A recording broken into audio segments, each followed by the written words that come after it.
Ξεκινώντας την εκδήλωσή μας, καλωσορίζουμε όλους τους πολίτες, γνωστούς φίλους και υποψηφίους που βρίσκονται σήμερα μαζί μας.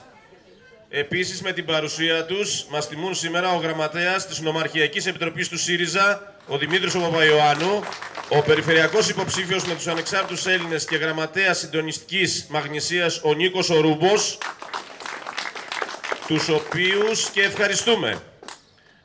Θα παρακαλέσω τον Δημήτρη του Παπαϊωάννου να μας απευθύνει ένα σύντομο χαιρετισμό. Φίλες και φίλοι, συντρόφισσες και σύντροφοι, με χαρά δεχτήκαμε την πρόσκληση σήμερα να έρθουμε εδώ στα εγγένεια του εκλογικού κέντρου προκειμένου να ανακοινώσουμε, αν θέλετε, και την άμεση και ουσιαστική μας συμμετοχή και στήριξη στο ψηφοδέλτιο Νότιου Πηλίου, Δήμος Ανατροπής και Αλληλεγγύης.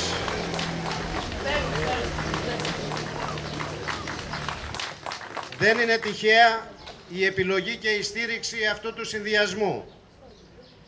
Είναι τα πρώτα μας στελέχη, σύντροφοι, φίλοι, που δίνουμε καθημερινά αυτόν τον αγώνα προκειμένου να αλλάξουμε την πορεία και να μπούμε σε μία ρότα προκειμένου να αντιμετωπίσουμε τα προβλήματα και να δώσουμε μία άλλη προοπτική.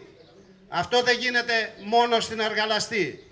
Τη μάχη αυτή τη δίνουμε σε όλη τη Μαγνησία.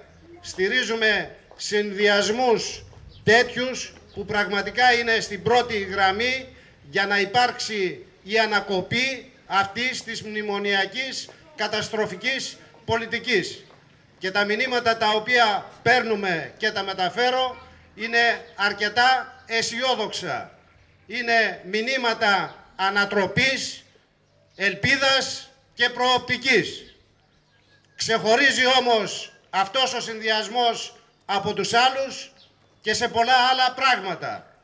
Καταρχήν για την επικεφαλής του ψηφοδελτίου, την Κατερίνα, η οποία έχει έναν ακέραιο χαρακτήρα, έχει σημαντική πολιτική συγκρότηση, μαζί με την αυτοδιοικητική εμπειρία που απέκτησε το τελευταίο διάστημα, εγγυάται την προοπτική αυτού του συνδυασμού.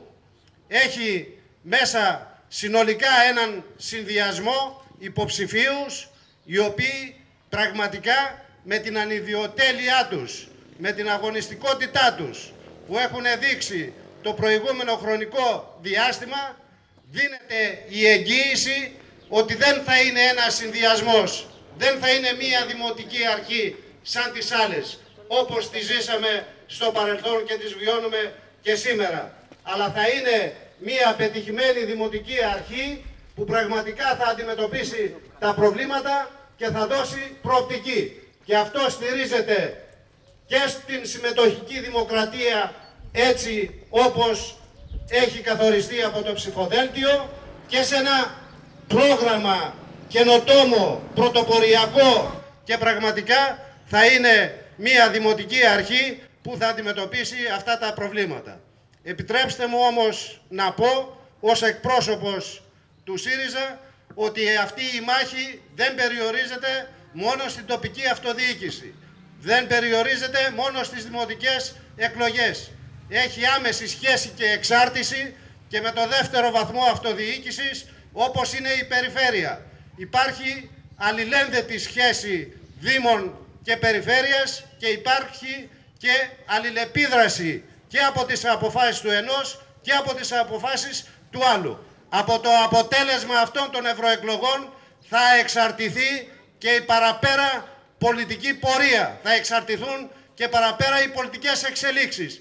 Εάν πραγματικά θα συνεχίσουμε να ζούμε και να βιώνουμε μια πολιτική τέτοια που έχει συντρίψει συνολικά την κοινωνία, που έχει φτωχοποιήσει την κοινωνία, που έχει ερημώσει η ύπαιθρος, ή θα ανοίξουμε έναν δρόμο τέτοια για να ανατρέψουμε συνολικά αυτή την κατάσταση. Και δεν είναι τυχαίο που σήμερα η Ευρωπαϊκή Αριστερά, και είναι τιμή μας που έχει βάλει πρόεδρο για την Ευρωπαϊκή Επιτροπή τον Αλέξη τον Τσίπρα, να δώσουμε όλοι μαζί αυτή τη μάχη προκειμένου να φέρουμε την αλλαγή και στην Ελλάδα, αλλά να στείλουμε και ένα μήνυμα και στις άλλες ευρωπαϊκές χώρες ότι επιτέλους πρέπει να αλλάξει αυτή η πορεία της Ευρώπης. Δεν μπορεί να υπάρξει γερμανοποίηση της Ευρώπης, αλλά θα πρέπει να σταματήσει η λιτότητα και να υπάρξει ένας ευρωπαϊκός σχεδιασμός προκειμένου να αλλάξει συνολικά η πορεία της Ευρώπης, να υπάρξει η παραγωγική ανασυγκρότηση των χωρών, να αντιμετωπιστεί η λιτότητα των λαών. Με αυτές τις σκέψεις στηρίζουμε ολόθερμα το συνδυασμό και ευχόμαστε κάθε επιτυχία. Και νομίζω ότι αυτό θα γίνει στις 18 του Μάη και θα ολοκληρωθεί και θα σφραγιστεί στις 25 του Μάη στις δεύτερες εκλογές. Σας ευχαριστώ. Παρακαλούσαμε τον Νίκο τον Ρούμπο να απευθύνει ένα σύντομο χαιρετισμό. Αγαπητοί φίλοι, καλημέρα σας. Εντάξει, Γιάννη, εντάξει.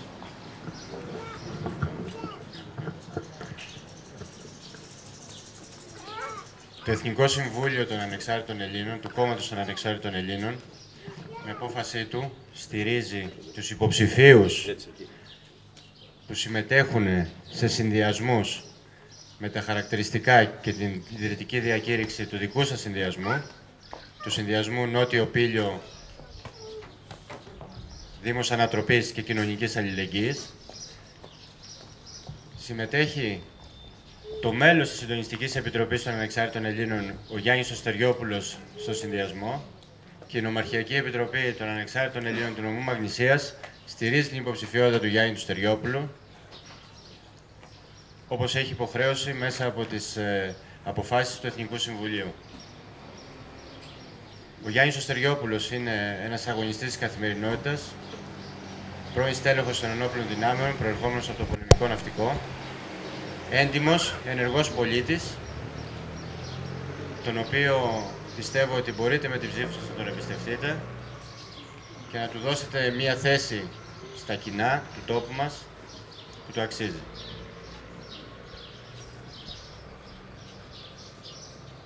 Δεν θα σας κουράσω περισσότερο. Ο κ. Παπαϊωάννου νομίζω καθόρισε τους στρατηγικούς στόχους των αυτοδιοικητικών επιλογών με τους οποίους έχουμε πάρα πολλά κοινά σημεία. Εύχομαι καλή επιτυχία στο Γιάννη του Στεριόπουλο και το συνδυασμό σας. Ευχαριστώ. Και τώρα η υποψήφια δήμαρχος Νοτιού Πηλίου με το συνδυασμό Νότιο Πήλιο Δήμος Ανατροπής και Αλληλεγγύης, η Κατερίνα Τσερκέζη, να απευθύνει μια ομιλία προς τους κατοίκους και όλους τους φίλους του Νοτιού Πηλίου. Να ευχαριστήσω και τους δύο εκπροσώπους, και του ΣΥΡΙΖΑ και των Ανεξάρτητων Ελλήνων, για την υποστήριξή τους και για τα καλά τους λόγια. Και να αρχίσω με μια ρίση, σχολιάστηκε λίγο πριν, μια ρίση του σοφιστή Πρωταγόρα που έλεγε «Πάντων χρημάτων μέτρων ο άνθρωπος». Δηλαδή για όλα τα πράγματα μέτρο είναι ο άνθρωπος.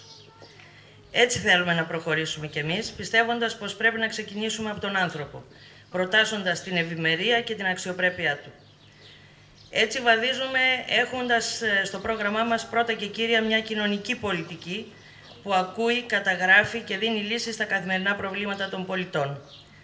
Ερχόμαστε λοιπόν να σταθούμε αλληλέγγυοι σε ό,τι απασχολεί τους πολίτες, γι' αυτό τους δίνουμε και τον πρώτο λόγο, μέσα από τις λαϊκές συνελεύσεις, αλλά και μέσα από τις τοπικές κοινότητες που θέλουμε να ζωντανεύσουν και να έχουν διοικητική και οικονομική αυτάρκεια, έτσι ώστε να μην ξαναδημιουργήσουμε ένα Δήμο που τον διαχειρίζονται 5 άνθρωποι, δηλαδή ο εξής ένας, ο Δήμαρχος. Για μας η διοίκηση του Δήμου είναι συλλογική υπόθεση. Θέλουμε να συναποφασίζουμε οι εκλεγμένοι σε συνεργασία με τους πολίτες. Τα δημαρχοκεντρικά μοντέλα μας έδειξαν και απέδειξαν όλα αυτά τα χρόνια πως δεν έχουν θέση στην τοπική αυτοδιοίκηση, γιατί υπηρετούν τη θέση των κομμάτων τους και εμπροκειμένου την καταστρεπτική για τον τόπο πολιτική της παρούσας συγκυβέρνησης. Μέσα από αυτή την κατεύθυνση που υπηρετούν, παράλληλα εξυπηρετούν και προσωπικές φιλοδοξίες, ωφέλη και συμφέροντα, χωρίς βέβαια κανέναν έλεγχο από τους πολίτες και κανέναν απολογισμό προς αυτούς. Τώρα που Πασόκ και Νέα Δημοκρατία καταραίουν, έρχονται αυτοί οι ίδιοι δικοί τους υποψήφοι, δηλαδή οι κύριοι Φουρτούνας και Βακούλας για τον τόπο μας, να μας πούν πως συμμετέχουν στις εκλογές ως ανεξάρτητοι και αυτοδύναμοι. Όμως ο φερετζές της δημοκρατικότητας που έχουν φορέσει, προκειμένου να πείσουν και να τους ψηφίσουν οι πολίτες του Νοτιού Πηλίου, πολύ εύκολα μπορεί να πέσει και να κουρελιαστεί αν τους ρωτήσουμε τι έκαναν όλα αυτά τα χρόνια ως δήμαρχοι για τον τόπο. Έρχονται σήμερα να υποσχεθούν ξανά αυτά που δεν έκαναν. Ξανά λοιπόν υποσχέσεις από τον κύριο Φουρτούνα, και θα επικεντρωθώ στον νυν δήμαρχο, γιατί είναι ο πρώτος που έχει εκλεγεί να διοικήσει τον νέο καλλικρατικό δήμο. Για τα ίδια που είχε δεσμευτεί λοιπόν ο κύριος Φουρτούνας ότι θα πράξει το 2010, τα ίδια έρχεται να μας πει. Ποια είναι αυτά? Τα αλλιευτικά καταφύγια της Αγίας Κυριακής Τρικέρων, του Πλατανιά και του Κατηγιώργη, τις μελέτες για να γίνουν νέα λιμανάκια σε παραλιακούς οικισμούς, για το πρώτης προτεραιότητας έργο σύμφωνα με το πρόγραμμα του 10 που είχε, κατασκευής αποχετευτικού δικτύου και μονάδων βιολογικού καθαρισμού, για την αντικατάσταση παλιών και προβληματικών αγωγών νερού σε πολλές κοινότητες του Δήμου, για τη λύση στο πρόβλημα που παρουσιάστηκε στο φράγμα Παναγιώτικο, πρόβλημα εδώ και σχεδόν 3 χρόνια, που μόλις τώρα προεκλογικά του δόθηκε προσωρινά και πάλι λύση. Όμως θα ήθελα να επισημάνω και κάτι που ίσως έχει περάσει απαρατήρητο από τους δημότες. Όλα αυτά τα χρόνια ο Δήμος Νοτιού Πηλίου είναι από τους λίγους δήμους της χώρας που δεν έχει εκμεταλλευτεί ευρωπαϊκά προγράμματα και συγκεκριμένα δεν έχει εντάξει κανένα έργο στα ΕΣΠΑ. Ούτε μία χρηματοδότηση από ΕΣΠΑ δεν βρόντισε να πάρει ο Δήμος για να πραγματοποιήσει κάποια τουλάχιστον από τα μεγάλα έργα που είχε υποσχεθεί, όπως αυτά που προανέφερα. Αδιαφορία ή ανικανότητα ή και τα δυο μαζί. Όπως και να είναι, το αποτέλεσμα αφορά άμεσα τους πολίτες, των οποίων η ζωή όχι μόνο δεν βελτιώθηκε, αλλά υποβιβάστηκε ακόμα περισσότερο.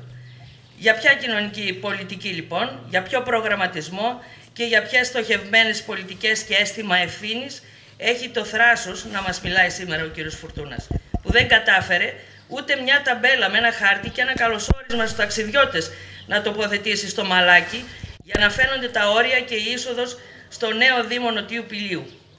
Η επισήμανση αυτή μπορεί να ακούγεται μικρή, ασήμαντη, όμως έχει να κάνει με το μεγάλο θέμα της ανάπτυξης του τουρισμού στην περιοχή. Με την ανάδειξη του πλούτου που διαθέτει το Νότιο Πήλιο και την προσέλκυση τουριστών από όλο τον κόσμο.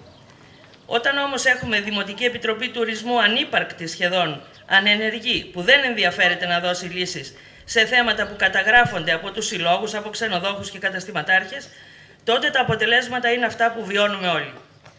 Το ενδιαφέρον του κυρίου Φουρτούνα για τον τουρισμό περιορίστηκε στην αιμονή του για την επένδυση στον Αλατά, την οποία παρά την ακύρωση από το Συμβούλιο της Επικρατείας, επιμένει να την εντάσσει ακόμα και τώρα στο προεκλογικό του πρόγραμμα. Όμως εμείς λέμε, ακούγοντας και τις προτάσεις των πολιτών, πως για την ανάπτυξη και πρόθεση του τουρισμού χρειάζονται ασφαλείς δρόμοι, εσωτερική συγκοινωνία, καθαριότητα σε όλες τις κοινότητες και τις παραλίες με επιπλέον εξοραϊσμό, πάρκινγκ, παιδικές χαρές, σωστή σήμανση, τουριστικοί χάρτες με ανάδειξη προορισμών, ανάδειξη αρχαιολογικών και ιστορικών χώρων, καθώς και των ιδιαιτεροτήτων κάθε κοινότητας, προβολή τοπικών προϊόντων και άλλα πολλά, τα οποία πρέπει να προβάλλονται μέσω οργανωμένης σελίδας τουλάχιστον του Δήμου στο ίντερνετ. Όλα αυτά συνθέτουν τα καθημερινά προβλήματα που ζητούν άμεσα λύσεις στο μεγάλο και ζωτικό θέμα του τουρισμού στην περιοχή και όχι οι μεγαλεπίβολες μακροχρόνιες μελέτες επενδύσεις τύπου Αλατά. Το όραμά μας για το Δήμο είναι η ανάπτυξη του τουρισμού και κυρίως ήπιων μορφών τουρισμού που εναρμονίζονται με το γραφικό περιβάλλον της περιοχής και παράλληλα με τη δυνατότητα του Δήμου να γίνει ένα σύγχρονο κέντρο παραγωγής και προώθησης των τοπικών του προϊόντων υψηλής ποιότητας τα οποία διαθέτει. Το Νότιο Πήλιο έχει προοπτική, φίλες και φίλοι. Εμείς προτείνουμε ένα διαφορετικό μοντέλο πρότυπο διοίκησής του, με την ενεργοποίηση των πολιτών και την υποστήριξη και τον συντονισμό της εθελοντικής τους δράσης. Ακόμα προτάσουμε την ενεργοποίηση των τοπικών συμβουλίων, την αναδιάταξη των υπηρεσιών του Δήμου για να ανταποκρίνονται στις ανάγκες του πολίτη, την ίδρυση Δημοτικού Ταμείου Αλληλεγγύης για την υποστήριξη ανήμπορων συμπολιτών μας, την αξιοποίηση της δημοτικής περιουσίας προς όφελος των κατοίκων, την προστασία του περιβάλλοντος, τη δημιουργία πολιτιστικής και αθλητικής επιτροπής στα πλαίσια του Δήμου, τη διαρκή ενημέρωση, επιμόρφωση των κατοίκων με ημερίδες και σεμινάρια του ενδιαφέροντός τους και πολλά άλλα. Δεν έχουμε αυταπάτες, γνωρίζουμε ότι τα πράγματα είναι δύσκολα για την περιοχή αλλά και για τη χώρα ολόκληρη. Η αναγκαιότητα των καιρών επιβάλλει λοιπόν να παλέψουμε όλοι μαζί για να συνδιαμορφώσουμε και να υλοποιήσουμε ένα πρόγραμμα δράσης που θα δίνει συλλογικές απαντήσεις στα σημερινά αδιέξοδα. Πιστεύουμε ότι όλοι μαζί μπορούμε να ανατρέψουμε την υπάρχουσα κατάσταση που καθημερινά γίνεται όλο ένα και χειρότερη, όχι μόνο τοπικά, αλλά σε ολόκληρη τη χώρα. Οι εκλογές αυτές, το ξέρουμε όλοι σχεδόν, είναι περισσότερο από κάθε άλλη φορά πολιτικές. Και ας ψηφίσουμε λοιπόν πολιτικά, με πολιτικό κριτήριο, για να έχουμε ένα καλύτερο αύριο για τον τόπο μας. Ευχαριστώ.